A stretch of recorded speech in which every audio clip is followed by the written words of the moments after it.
baixo mesmo. Eu queria aproveitar aqui, vou fazer a pergunta do Adriano Ferreira.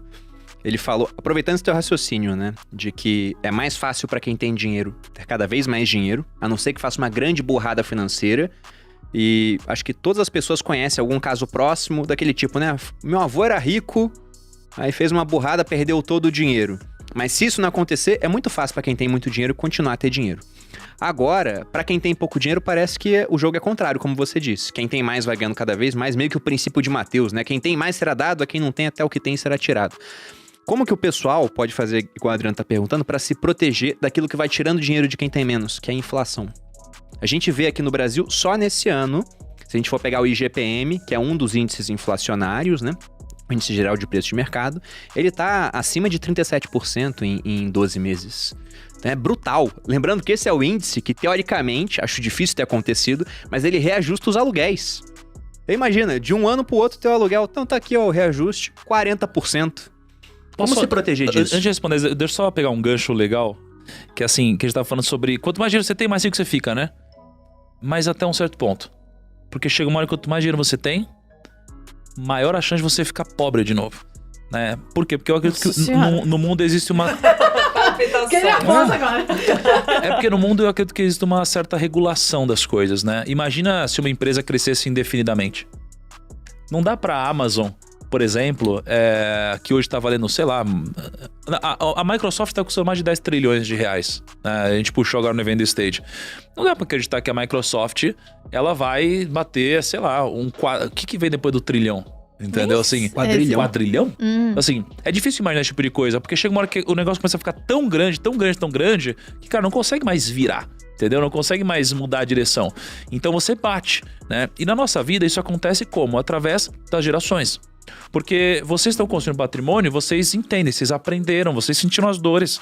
Então vocês são merecedores, digamos assim. E é muito difícil a gente criar uma próxima geração que não teve os incômodos que a gente teve para gerenciar tudo isso. Então a gente começa a entrar na regulação que o Howard Marks disse, né? Quanto mais caro algo é, mais propenso isso está a ficar barato e vice-versa. Então o dinheiro ele não pode se concentrar cada vez mais, ele chega uma hora que ele se dissipa. Né? E é só respondendo então, eu vou passar para a Lu. Para mim a forma de se proteger da inflação é através da diversificação. Não é buscando investimentos que são ligados à inflação. Até porque a maioria deles são marcados a mercado, ou seja, eles mudam de preço. Então a única forma é a diversificação. Que, aliás, para mim, é o único almoço grátis que ainda existe no mercado financeiro. Né? Então, você falou, existe um segredo, tal, se existisse, todo mundo iria fazer e logo deixaria de ser um grande segredo. Cara, o louco é que eu acho que existe. O ponto é, as pessoas, elas não conseguem fazer isso por causa de uma série de viés da nossa cabeça e por uma série de... eu sei o que precisa para emagrecer e nem por isso eu tô fitness, né? Então, cara, é óbvio, mas não é nenhum grande segredo. E acho que a diversificação também funciona assim. A diversificação e rebalanceamento, para mim, são a solução para a inflação. Não combinamos, mas estamos alinhadíssimos. As pessoas acabam caçando aquele título público indexado à inflação, né? Porque tá no nome dele. De longo prazo. De longo prazo. E aí ficam com aquela... Por quê? Porque tem o IPCA nele. Mas ele tem um outro pedacinho que sacode pra caramba e que, na verdade, o que move ele, que é muito sobre da expectativa sobre o governo pagar as dívidas e tudo mais, é muito mais volátil do que a parte da inflação em si, né? Agora... Gosto muito da diversificação e uma coisa que as pessoas não percebem é que a bolsa brasileira, por exemplo, e em geral as bolsas do mundo, mas a brasileira em especial, ela é formada por líderes de mercado. Porque quem se lista na bolsa brasileira, em geral, é líder no seu mercado ou está entre os poucos líderes do seu mercado. E líderes de mercado têm poder de repasse de preço. Então, você ter uma parcela relevante do seu patrimônio em bolsa faz com que você esteja exposto a uma economia com capacidade de repasse de preços. Então, uma forma muito boa de você se proteger da inflação é você ter uma parte do seu patrimônio em bolsa.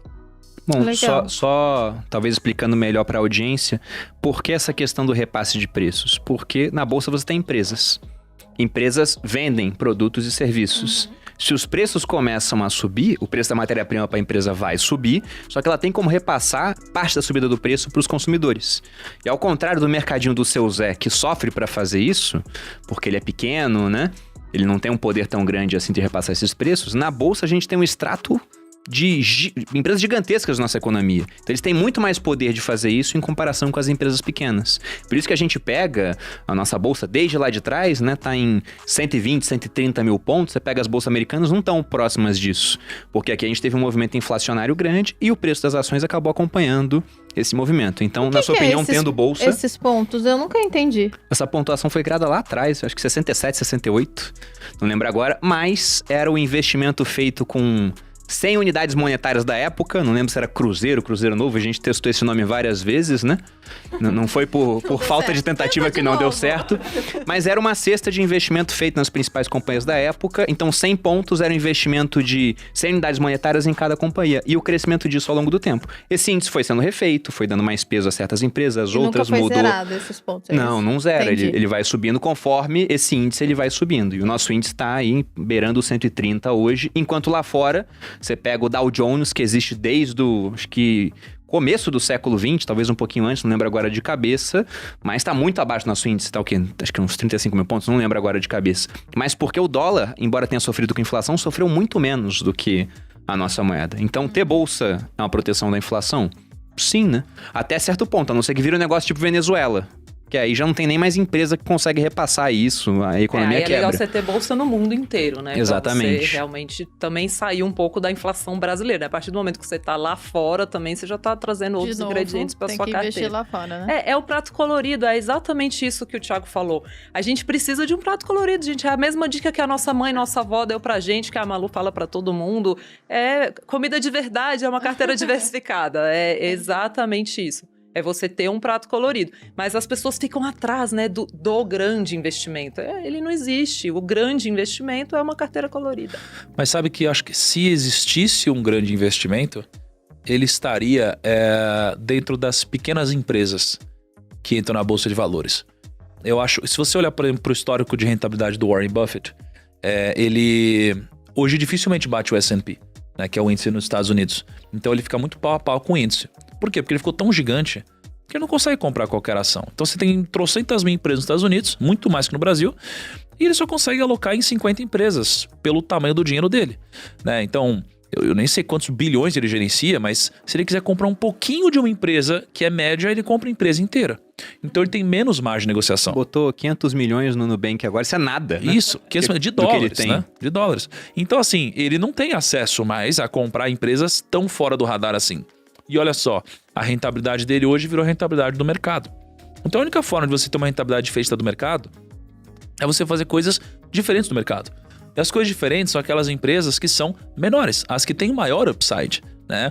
Como elas são menores, tem maior upside. Junto disso, tem um maior risco também. Então, eu, como filosofia, eu busco dentro do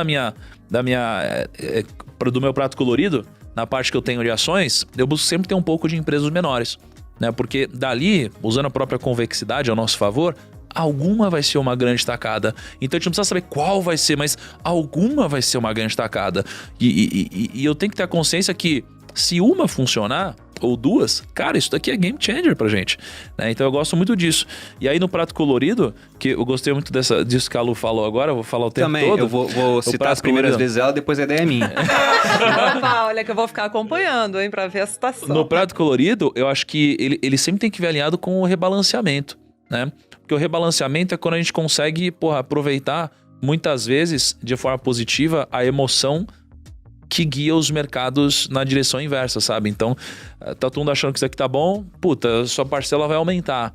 Cara, você não precisa nem saber o porquê. Rebalanceia seu patrimônio, entendeu? Então, no longo prazo, você vai comprar barato e vender caro. É exatamente isso. Eu senti isso muito forte em março do ano passado, porque assim, naquele momento de falta de previsibilidade total, quando surgiu o Covid, você se beliscar e falar, eu estudei finanças comportamentais a minha vida inteira, eu sei que eu vou achar que isso vai durar para sempre, mas não vai durar, então eu vou comprar a bolsa. Você se impor isso é muito contraintuitivo, isso dói no seu estômago. Difícil ir contra a manada, né? Até porque durou muito mais. Tá durando, né? Sim, mas o que aconteceu e que a gente não sabia aquela hora é que havia uma injeção de dinheiro absurda e que as bolsas iam se recuperar super e foi uma baita oportunidade de ganhar dinheiro. Só que o que eu fiz não foi lutar contra o meu... O que eu olhei e falei assim, gente, eu me comprometi a ter 30% em bolsa, isso encolheu, eu me comprometi a ter 7,5% em dólar, isso disparou, então eu vou voltar para 7,5% em dólar e 30% em bolsa. Então, voltar para o seu, ter um percentual, seja lá qual ele for, e voltar para ele nesses momentos, sem dúvida foi o dinheiro sobre o qual mais ganhei dinheiro na minha vida, porque eu agi contra o que o meu estômago me faria fazer naquele momento, simplesmente porque eu tinha um percentual fixo na minha cabeça. Só que eu tive que ter olhar de longo prazo, porque se eu não tivesse, eu não fiz esse investimento achando que ia voltar 3 dias depois. E poderia não ter voltado também. Poderia não ter voltado, poderia estar até aqui agora sofrendo, mas eu não estaria sofrendo tanto porque eu tinha uma diversificação e minha parte de dólar e ouro subiu. Então esse equilíbrio, né, é muito